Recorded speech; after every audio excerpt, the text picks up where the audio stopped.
Hello everybody.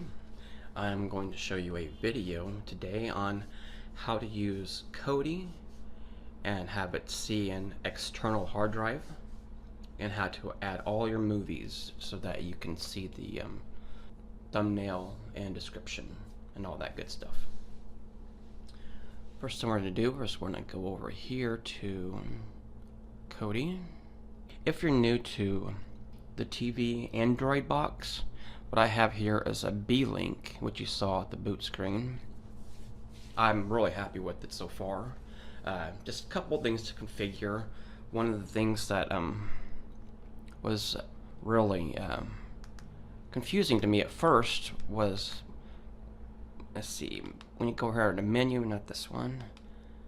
One of the things that was really confusing to me was the display. And you go down here, when you go down to Droid settings and display, screen position. This is one of the first things that I couldn't find any help anywhere, and I had to figure this one out myself. Go to screen position. When you go in here, you see do you see the white screen rectangle?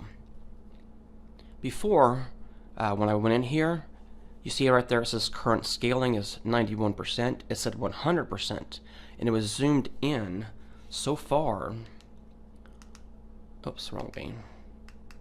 Zoom in, go back up here to it's 100. This is the way it'll standard. It will come standard this way. So I zoom out.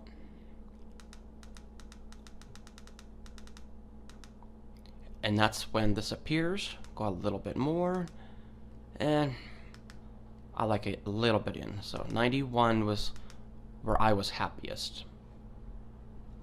This way, your screens won't cut off on all of the menu items.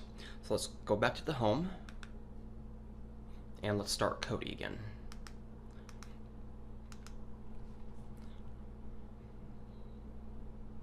You'll see this is version 17.4.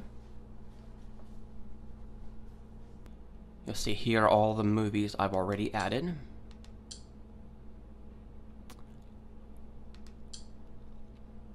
These are all from different folders. But when you first come in, it's going to look just like this. Okay? And all of them will show this.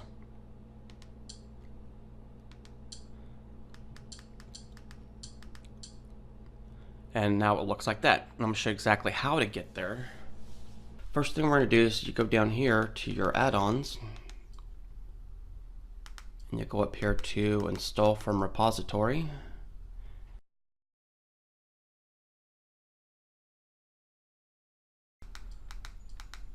So install from repository. You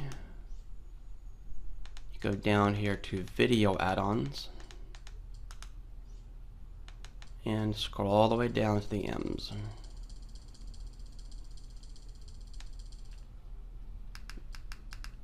Missing movies. See, I have a check by it, that's why it's already installed. Okay, before we actually leave here, scroll up here to information providers. We need to check for 2 items. Actually 3. First go to movie information and make sure you have the movie database checked. And once that's checked, back up and go to TV information. Make sure it's checked along with the TVDB as well as the very last one, XEM. What these do is they scrape content for that gives you all the photos, posters, and the information for all your movies. Okay. The first one, of course, is for movies. The TVDB is exactly what it stands for. It's a TV database. But the XEM what it does is it scans through about 3 different ones. If it can't find it in one, it'll go to the next and then to the next.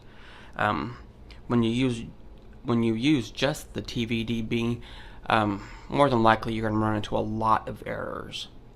Later on, when you select from the TVDB and switch it over to XEM, when you select that the videos that you're scanning are going to belong to the TV category, when you selected XEM, it will prevent a lot of errors from happening, because I would constantly get stopped with error after error after error, and this is the only way I found to fix it, is by using this XEM.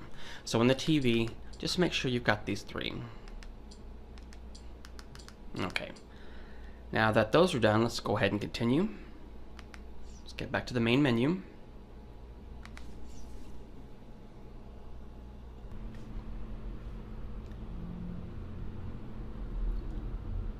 You'll see in the upper right hand corner, it says scanning movies using the movie database.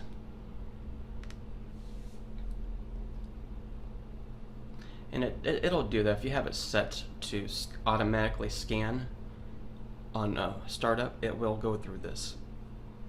I'm gonna have to turn this off, but I want it to make sure that there's nothing that's been missed. So I'm gonna go ahead and stop recording, and then I'll come right back as soon as the scanning for new movies is finished. Okay, everybody, we're back. You'll see that there are some new movies added.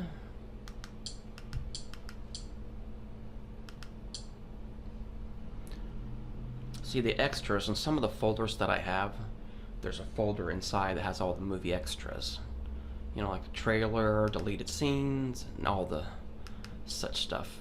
You'll see up here how you can scan it or sort them by any different way. Okay, again, this is exactly what will look like when you first start. But go up to movies, it's already been populated. You'll see that movies is highlighted.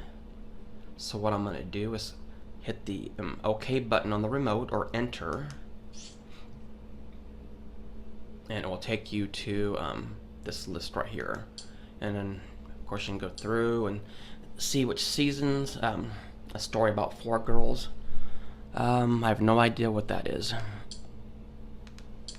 Well, anyway, let's get out of here, and you go to this ellipsis, go up again to this ellipsis, then you go down here to files. You'll see here I have on my external hard drive, this is the name of the actual hard drive, and these are actual folders on the hard drive. Okay, what I'm gonna do is I'm gonna go to the next one, how you'll see it show up in the movie screen on the main menu, what you just saw, so that you won't see that just a blank blue screen. You'll see that it says to do this. What you do is you go down here, it says add videos, and it'll say none. Go over to browse, and remember what I said earlier, that this is an external hard drive. It's an 8 terabyte drive, and this is exactly how I found it. So go to browse, and when you go here, you don't see it. When you go to external storage, that's not it. That's actually the drive itself, and this is wrong. That's not what you use. So go up, go down here to root file system, go in there, and I click the up arrow key to take me to the very bottom. I scroll up here to storage, and you'll see something similar, but this is the actual name of the hard drive. Yeah, it was given by the actual company themselves. It's hardwired in there somehow. And then when I open this, you'll see these are the actual folders that I created. You've seen animated movies there, you've seen anime there, and you've also seen new releases. Let's go ahead and add movie collections, and you'll see that all of these are in folders, and you'll click OK, arrow over to OK, And you can rename it here if you want. I'm happy with that name, Movie Collections. Say OK. Here, this directory contains movies, which means it will go to that very first place we just were. Here, this is what how you will scrape the content. Okay, the movie database. If you don't have it, you just press Enter while you have it highlighted, and if you don't see it there, you come up here to Get More. It will bring up a list for you, and you select it there. But that's the one that I want to use. So let me cancel out of there. And here, you notice that there are folders with multiple movies in it. So I want to select that, and I want to scan recursively so that it goes through each and every folder. Select folder contains a single video. No. Okay. So say OK, and you'll see it's been added. Usually it will start scanning right then and there, but if it doesn't, highlight it, Movie Collections, hold down the Enter key or the OK key, and it'll bring up this pop-up. And we want to scan for new content. Select that, and you'll see in the upper right, it is scanning for every folder, the 310, the Yuma, etc., etc. Now this is gonna take some time. Oh yeah, forget about the adult one, sorry about that. Anyway, this is gonna take some time. So I'm gonna go ahead and stop now and continue once it's finished, and you're gonna see all of these movie collections on the screen where we just were. Okay, you can see now that it is finally finished. Took a while. But that's what you do now when you come back here. Let's click on the home back arrow key. Just keep going until you're here again. And you see all these movies that I just added. Most of these are, oops, recently added. I have a bunch of Jean-Claude Van Damme's in there, which I need to do better with the nomenclature. I have to name them all better. You'll see that there are some mistakes in here. That's because I had a bad file name. But I'm going to fix all that, and then once I go out and come back in, it will correct these up here. You'll see all of these new ones are here. This was the old extras, specials, random movies, genres, and these are my movie sets. I have a bunch of Zatoichis. I really like those movies.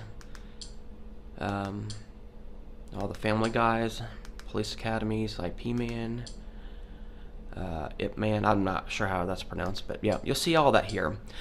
Well, anyway, this is the video on how to hook up your external drive to your Android TV box and to populate your library. Now, there are other videos, which I'll probably end up making one down the road, but if you want to learn how to stream videos, they have a bunch of Kodi add-ons. They'll show you how to download the add-on and install, I think there's something like Exodus and stuff like that, where you can watch pretty much pirated movies all you want. But if you do that, a lot of them will not tell you is that before you install that and start streaming movies online, to make sure you go through VPN. I'm going to put a link in the description of the box that I use, the Android TV box, so you can check it out for yourself. I really like it. It's got 3 gigabytes of RAM and 32 gigabytes internal drive, and you can upgrade it with the 32 gigabyte SD card, micro SD. It supports, these are all that you see now, these are all of them X265 videos. On my other drives, they're X264, and this supports them. I've been able to watch, and they play very well. I can't play them for you because then YouTube will make me take down this video. So, but Yeah, that's a really good box, and also a link to the VPN that I use. It's the cheapest that I found, and it works great. I've been getting like up to 8 megabits per second download speed, which is really good for my slow ass computer. I haven't tried it through here yet, but there's a option with them. They will tell you how to set it up for your Android device, so that yeah, you can use it with streaming. And if you stream any videos that are pirated and you don't use a VPN, you will get slammed by your ISP. They will send you a notice. So just be careful if you do that. Anyway, hope you enjoy the video. Please like and subscribe. Leave a comment if you'd like, and share it with someone who you think it may help. Thank you for watching. Bye.